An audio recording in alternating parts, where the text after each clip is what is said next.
ब्रह्मचर्य से बड़ी कोई तपस्या नहीं है। देखो यहां संकोच का त्याग होकर चर्चा हो रही।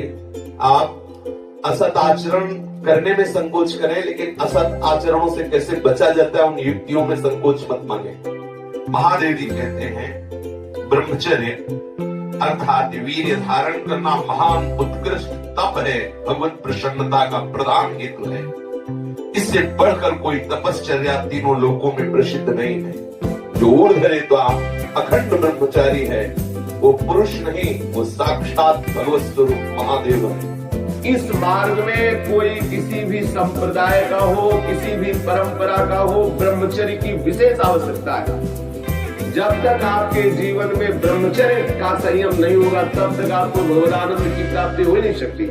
ये जो हमारा अखंड भजन नहीं होता, जो हमारे हृदय में उत्साह नहीं बढ़ रहा भगवत प्राप्ति का, उसका कारण है ब्रह्मचर्य का नाम। जितना एक कामुक व्यक्ति अंधा होता है उससे बढ़कर कोई अंधा नहीं होता। नेत्र दोनों फूट जाए उसे अंधा नहीं कहते, उसको तो मार्ग नहीं दिखाई देगा। लेकिन जो कामुक पुरुष है, जो मदांध है, जो विषयों में अंधा, उससे ज्यादा अंधा कोई नहीं होता। लोग परलोक सब कुछ नष्ट कर लेता है। ब्रह्मचर्य की अपार महिमा है, परंतु आज हमारे नीच वातावरण में ब्रह्मचर्य को धूल धूसरित किया जा रहा है। ये महापुरुषों के वचन है, बिल्कुल अक्षरशः सत्य है। एकांत में चिंतन मनन करने के बाद आपकी श्रवणेंद्रिय तक पहुंच रही है बात। आज की नीचता, आज का मनोरंजन ब्रह्मचर्य को धूल धूसरित कर रहा है, ब्रह्मचर्य का नाश कर रहा है। कोई समझ ही नहीं रहा कि कितनी बड़ी हम भयानक गलती कर रहे हैं। ये वीर शक्ति हमारे प्रभु की अद्भुत कृपा है। अगर इस पर हम दृष्टि डालें तो आप जिस मार्ग में चलना चाहेंगे उस मार्ग में आपको बहुत बड़ा बल, बहुत बड़ा संबल, बहुत बड़ी सामर्थ्य मिलेगी ब्रह्मचर्य से। ये भगवान की कृपा शक्ति है।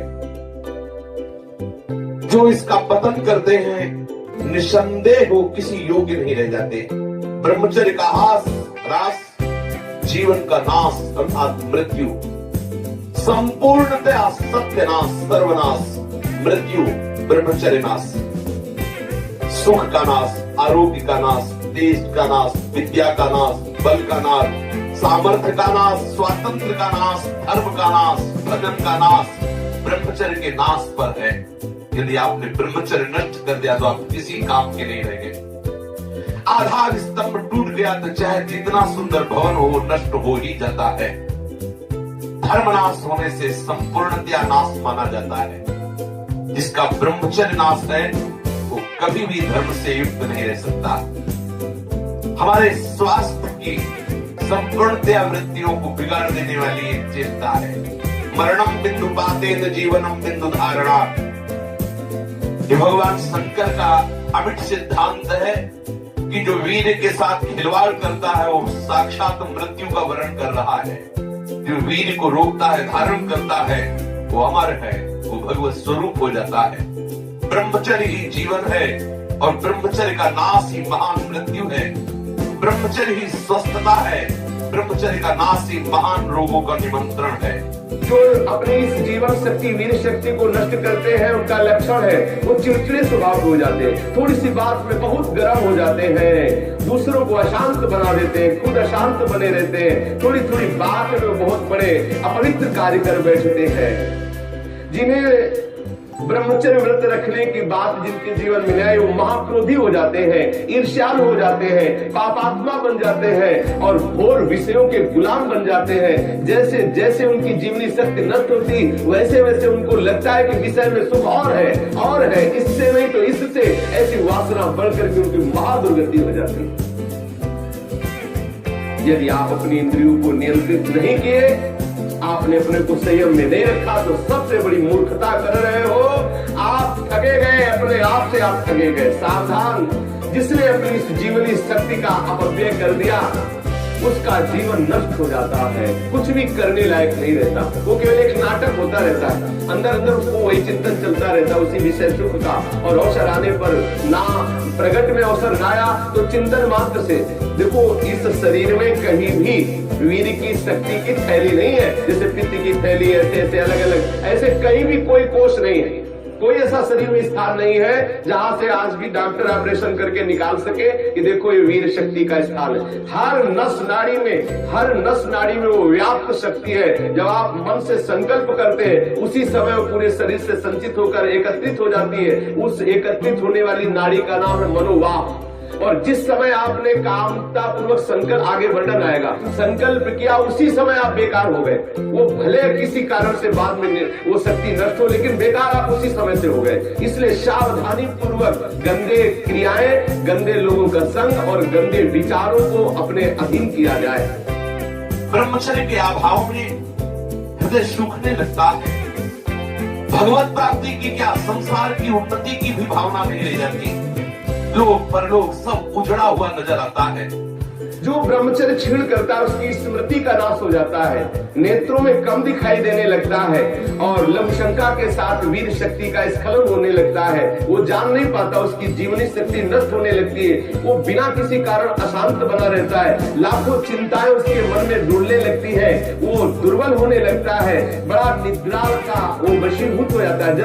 जरा सा निद्रा रही, जरा में हम तो देखते हैं लोग बैठते ही सोने लगते हैं और मोटापा बढ़ जाता है, आलस्य बढ़ने लगता है, उदासी आने लगती है, हृदय में घबराहट पैदा होने लगती है, श्वास अवरोध होने लगता है, कष्ट से श्वास या श्वास तीव्र गति से चलने लगती है, यक्षमा हो जाता है, पृष्ठशूल रोग हो जाता है, कटिवात हो जाता है, शिरोवेदना बढ़ने लगती है, जोड़ों में दर्द होने लगता है, दुर्बल हो जाता है और निद्रा के समय उसका जो शक्ति है वो क्षीण होने लगती, बह जाती, उसको पता ही नहीं लगता। मानसिक अस्थिरता, विचार शक्ति की दुर्बलता, ये भयानक कमजोरियां उसके जीवन में प्रकट हो जाती है, जो इसे मनोरंजन समझता है। सावधान, अगर आप अशांति से हटकर शांति में जाना चाहते हो, दुख से बचकर महासुख का अनुभव करना चाहते हो, तो ब्रह्मचर्य पर दृष्टि दीजिए। ब्रह्मचर्य चारों पुरुषार्थों का धर्म अर्थ काम का मूल है। ब्रह्मचर्य भोग और मोक्ष प्रदान करने वाला है। वीर अनंत अनमोल सिद्धि है।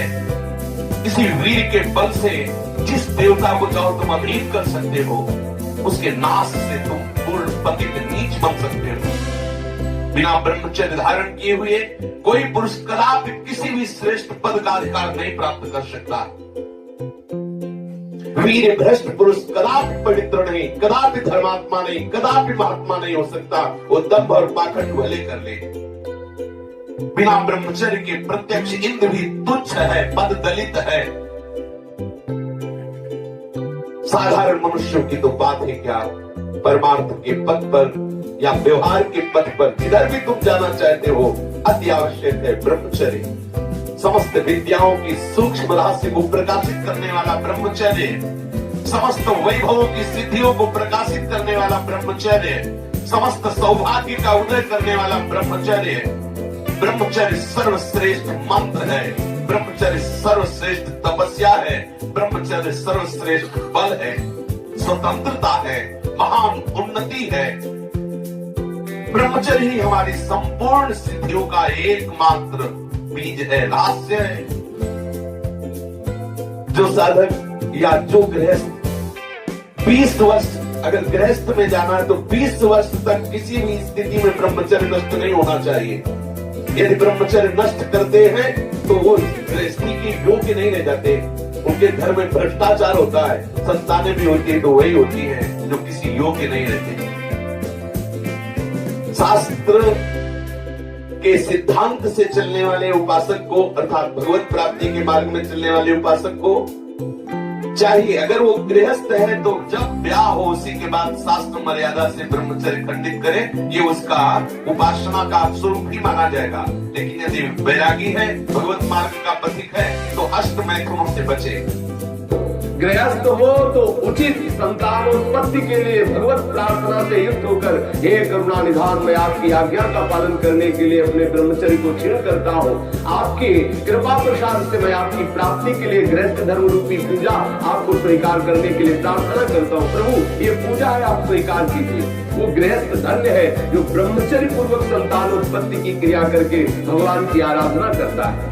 जो विरक्त संपूर्ण रूप से ब्रह्मचर्य है उसको विशेष साधना नहीं करनी पड़ती, अपने आप भगवती स्मृति अखंड होने लगती है, क्योंकि महाआनंद स्वरूप ब्रह्मचर्य है। महाआनंद, आप सोच भी नहीं सकते कि ब्रह्मचारी को कितना आनंद होता है। जो ब्रह्मचर्य धारण करता है उससे अपार आनंद, अपार सुख प्राप्त होता है। सभी सुखों में सर्वाधिक नष्ट करने वाला सुख एक काम सुख है, सबसे ज्यादा पतन करने वाला यह सुख है, सबसे ज्यादा नाश करने वाला सुख है। इसलिए सावधान, विषय सुख के लिए आप अपने ऐसे अमूल्य जीवन को नष्ट मत कीजिए।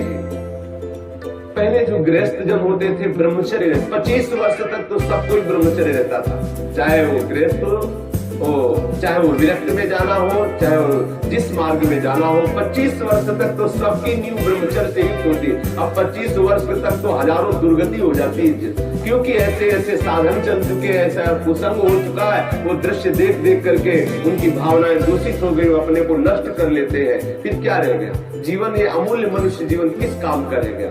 जब 10 वर्ष ब्रह्मचर्य रहकर भगवत भजन करके संतान उत्पत्ति करते थे तो उन माताओं के गर्भ से कोई भगवत प्राप्त करने वाले साधक पैदा होते थे, या कोई महावीर पैदा होते थे जो देश की रक्षा के लिए अपने प्राणों को समर्पित करते थे, जो समाज को सुख पहुंचाने वाले ऐसे बालक पैदा होते थे। ब्रह्मचर्य के बिना पूर्ण, चाहे गृहस्थ हो चाहे विरक्त हो, कोई भी हो, वो पूर्ण पशु जीवन है, पूर्ण पशु जीवन है।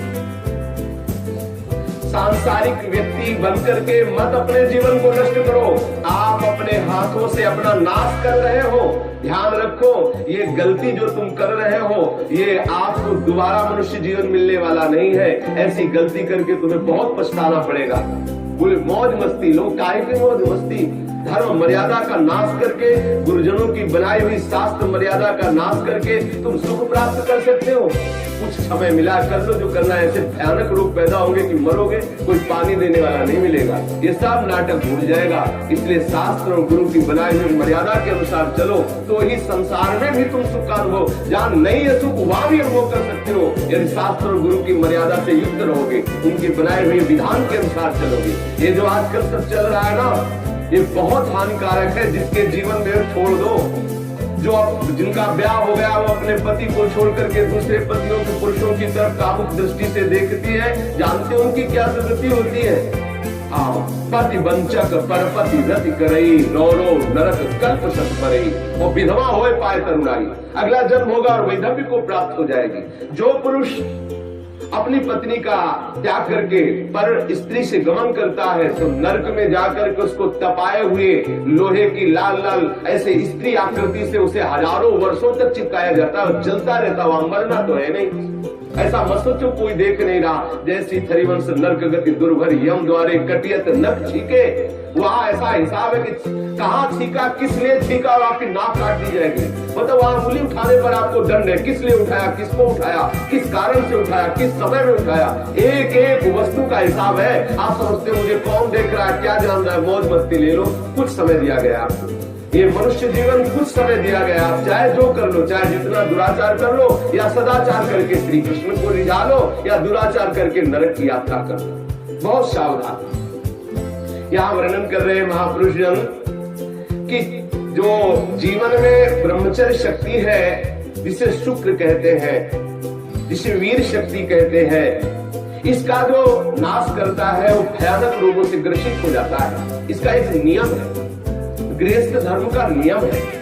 इस पर हमारे शास्त्रों में सब वर्णन, इसीलिए सत्संग करना चाहिए। अब क्या है, आज मनोरंजन लोगों को रिझाना, वक्ताओं को पसंद आ गया है और जो श्रोता है उनको वही पसंद आता है। थोड़ी देर चटकीली बातें की, संगीत बजा, नाचे कूदे, घर गए, बोले कथा सुन के आए। कथा का तात्पर्य, सत्संग का तात्पर्य आपका कुसंग का त्याग हो जाए। आप जो दुर्गुण दुराचार प्रवृत्तियों में रत है उनका त्याग हो जाए, उनसे सत्संग। मानो सत्संग सुन के आए तो आपको थोड़ी देर तो खो जाना चाहिए, दूसरे को अपने आप पता लगे कि ये सत्संग सुन के आ रहा है। हो गया, अपने अंदर की कमियों को देख देख करके वो रो रहा है, हे करुणा निधान, मैं इतना नीच हूं, अभी तक तो मैं जान ही नहीं पा रहा था कि ये गलतियां हैं, मैंने कितनी गलती की, हे करुणा निधान, अब मुझे इन गलतियों से उबारो। सत्संग वो वस्तु जो अपनी ब्रह्मचर्य शक्ति को नाश करता है तो उसकी शारीरिक शक्ति नष्ट हो जाती है, चेहरा पीला होने लगता है, चेहरे में झुर्रियां पड़ने लगती हैं, नेत्रों की शक्ति जाती रहती है, नेत्रों के आसपास नीली नीली रेखाएं प्रकट हो जाती है, आंखें धस जाती हैं और चेहरे में वो कांति नहीं रह जाती, अर्थात कांतिहीनता आ जाती है, याददाश्त नष्ट हो जाती है। वस्तु रख दी, भूल गए, कोई आज्ञा भूल गए। क्यों भूल गए? क्योंकि ब्रह्मचर्य नहीं, मेधा शक्ति क्षीण हो गई। भगवत स्मरण करोगे, कैसे भजन होगा? क्योंकि भजन वाली वस्तु तो आपने नष्ट कर दी। खिलवाड़ समझते हो क्या इसे? ये मनुष्य जीवन आपको मिला है भगवत प्राप्ति के लिए। सावधान, संतान भी प्रकट होगी तो महावीर और भगवान का प्रेमी महात्मा पैदा होगा यदि आप ब्रह्मचर्य से रहोगे। और कुमारगामी रहोगे तो अप्पू गप्पू पैदा होंगे, भी जूतों से मारेंगे आपको और बुढ़ापे में पानी ले देंगे, सड़ोगे ऐसे पड़े। जो सावधानी पूर्वक इसकी रक्षा नहीं करते उनको अनेक बार बड़ी बड़ी भारी विपत्तियों को भोगना पड़ता है। आप क्या समझते हो? जिस वीर शक्ति से ऐसे सुंदर संतान की उत्पत्ति होती है, उसी वीर शक्ति को आप मनोरंजन में नष्ट कर रहे हैं। ये हत्या है, हत्या। शास्त्र वर्णन करते हैं, आपको भोगना पड़ेगा उसका दंड। जैसे माताओं के गर्भ में पलते हुए शिशु को वो गर्भ हत्या जैसे पाप कर देती है, ऐसे पुरुषों को सावधान रहना चाहिए। संतान उत्पत्ति के निमित्त से किया गया ब्रह्मचर्य खंडित भगवत उपासना माना जाएगा और अपनी वासना से प्रेरित होकर ब्रह्मचर्य नष्ट करना या अन्य उपायों से ब्रह्मचर्य नष्ट करना वो हत्या में लिखा जाएगा। इसीलिए अंतःकरण मलिन हो जाता है और भगवत भजन का केवल वो एक क्रिया मात्र होने लगता है, आनंद का अनुभव नहीं होता। आपको यदि भगवत प्रेम प्राप्त करना है, भगवत भक्ति प्राप्त करना है, तो आप अपनी जीवनी शक्ति की रक्षा कीजिए। आप अपनी जो आंतरिक वृत्ति कामुक हो चुकी उसको संभालने की चेष्टा कीजिए। जो अपने स्नायु तंत्र को पुष्ट रखना चाहते हैं उनको अपनी इस मूर्खता को खोना होगा। क्या मूर्खता? वो सोचते हैं कि मैं विषय में अपनी ब्रह्म शक्ति को नष्ट करके, बादाम पा करके, दूध पी करके, मकर ध्वज खा करके और हम अपने को फिर पुनः पुष्ट कर लेंगे। ध्यान रखना, ये जितना पाओगे उतनी वासना पुष्ट होगी। इसके चेहरे की तरफ देखो, ऐसा लगता है जैसे किसी मकान में आग लगा दी जाए तो फिर वो मकान की शोभा क्या होती है। ऐसे जिसके जीवन में पुण्य नहीं रह गए, भगवत आराधन नहीं रह गया, ब्रह्मचर्य नहीं रह गया, सदाचार नहीं है, बड़ों का सम्मान नहीं, उसका जीवन क्या है? जीवन कैसा पशुवत जीवन हो रहा है। छोटे छोटे अभी बच्चे 15-16 वर्ष के माता पिता की अवहेलना करके मनमाना आचरण करते हैं। ये जो ब्रह्मचर्य, इस पर विशेष ध्यान दिया जाए। यदि हम ब्रह्मचर्य पर ध्यान नहीं देते तो स्मरण शक्ति का नाश, शरीर में मोटापा, दिल की कमजोरी, अस्मायिक वृद्धावस्था का प्रकट हो जाना, नपुंसकता, नेत्रों के रोग बढ़ना और नाना प्रकार से अंदर ही अंदर सब खोखलापन हो जाना। ऊपर से हष्ट पुष्ट दिखाई देंगे लेकिन अंदर से पूरी शक्ति का नाश हो जाने के कारण वो मूर्ख हो जाते हैं। मतलब बुद्धि भी मूर्ख हो जाती है, शरीर भी शिथिल हो जाता है, किसी काम के नहीं रह जाते। ये मत समझो कि इतना ही सुख है, यहाँ तो सुख है ही नहीं। ये जो बच्चे, बच्चियां, माताएं, बहनें या पुरुष अपनी वासना का शिकार हो चुके हुए हैं, उनको खेद करना चाहिए बात सुनकर और सावधानी पूर्वक आगे बढ़ना चाहिए परमार्थ में। गलती का पोषण नहीं करना चाहिए। आज हमारी ऐसी बेईमानी है कि हम अंदर की गलतियों को छुपाते हैं और थोड़ा सा भी गुण होगा तो उसका प्रचार करने लगते हैं। अंदर की गलतियों को गलती मान करके उनको दूरी किया जाए, चाहे वो बच्चा हो, चाहे वो जवान हो, चाहे बूढ़ा हो। गलतियों को छोड़ करके भगवत मार्ग में आगे बढ़ो तो आनंद का अनुभव होगा। ये प्राणों की पूर्ण शक्ति है, जीवनी शक्ति है, इसे व्यर्थ में नष्ट मत करो। सावधान हो। देखो, आप थोड़ी देर ब्रह्मचर्य रह करके देखो, आपके नेत्रों में चमक आ जाएगी, आपके कपोलों पर लावण्य आ जाएगा, आपके हृदय में बिना कुछ किए एक आनंद की लहर सी दौड़ती रहेगी। थोड़े दिन रहते देखो। कुछ दिन ब्रह्मचर्य रहने पे कष्ट का अनुभव होता है। जब अंदर वासना होती है ना, वो प्रेरित करती है। जैसे जैसे ब्रह्मचर्य बढ़ता वैसे वैसे अंदर आह्लाद होता है। वो हम आह्लाद को नहीं सह पाते तो लगता है कि यदि ब्रह्मचर्य क्षीण हो जाए तो मुझे सुख मिलेगा, ऐसा लगता है। यदि सत्संग हो और भजन पूर्वक हम जीवन व्यतीत करें, सदाचार पूर्वक भोजन शुद्ध हो, तो कुछ ही महीने में वो ब्रह्मचर्य जब पकने लगता है, थोड़ा सा आनंद अनुभव होते सहने लगता है। पहले तो थोड़ा कष्ट होता है। अगर 1 वर्ष ठीक ब्रह्मचर्य रह जाए और कुसंग ना हो तो इतना आनंद उसको अनुभव होने लगेगा, देखेगा नहीं इस नारकी खेलों की तरफ, इधर संसार के इन दुर्गुण दुराचारों की तरफ देखेगा भी नहीं, पर कुसंग ना होने पाए। अगर कुसंग होगा तो 20 वर्ष ब्रह्मचर्य रहने के बाद भी पतित हो जाएगा। कुसंग से सर्वदा बचता रहे। 1 वर्ष अगर ब्रह्मचर्य हो सकता है थोड़े दिन कठिन लगे क्योंकि गलत अभ्यास हो गए, 1 वर्ष ब्रह्मचर्य रहिए। अपने आप स्वाभाविक जो क्रिया होती है उस पर दृष्टि मत डालिए। आप अपने संकल्प से कोई गलत कार्य मत कीजिए और ब्रह्मचर्य रहिए, तो आपको आनंद का अनुभव होने लगेगा। भजन करना नहीं पड़ता, अपने आप भजन होता है। नींद कम हो जाती है, आसनों पर जितनी देर चाहो आराम से बैठ सकते हो। और कोई भी रोग हो वो अपना पूरा प्रभाव नहीं डाल सकता, क्योंकि आपके अंदर ब्रह्म शक्ति विराजमान है। जो ब्रह्मचर्यहीन हो जाता है वो भजन का लाभ नहीं ले सकता है। मन, प्राण तथा ये ब्रह्मचर्य, ये तीनों एक ही है। जिसका ब्रह्मचर्य ठीक, उसके प्राण सूक्ष्म हो जाते हैं और मन शांत होने लगता है। जिसका ब्रह्मचर्य ठीक नहीं, स्थूल प्राण होने लगते हैं। पहचान है, ऐसे भैंसे की जैसे श्वास निकलती, जब सोते तो बड़े भारी ऐसे घोटे शोरगुल होता है, स्थूल प्राणों का लक्षण है। और मन उनका चंचल होता है, उनकी श्वास, उनका मन, उनका ब्रह्मचर्य, तीनों क्षीण होने से फिर न कोई भजन होता है, न कोई साधन होता है, न कोई चिंतन होता है। जिसकी श्वास स्थूल होती, मन चंचल होता है, उसका चिंतन एकाग्र नहीं होता है। ये बहुत काम की बात है, इसे संभाल कर रखिए। मत समझिए कि कोई साधारण बात हो रही, इसको संभाल लीजिए। यदि आप विरक्त हैं तो संपूर्ण रूप से आप सावधान हो जाइए। यदि गृहस्थ है तो संयम में आ जाइए।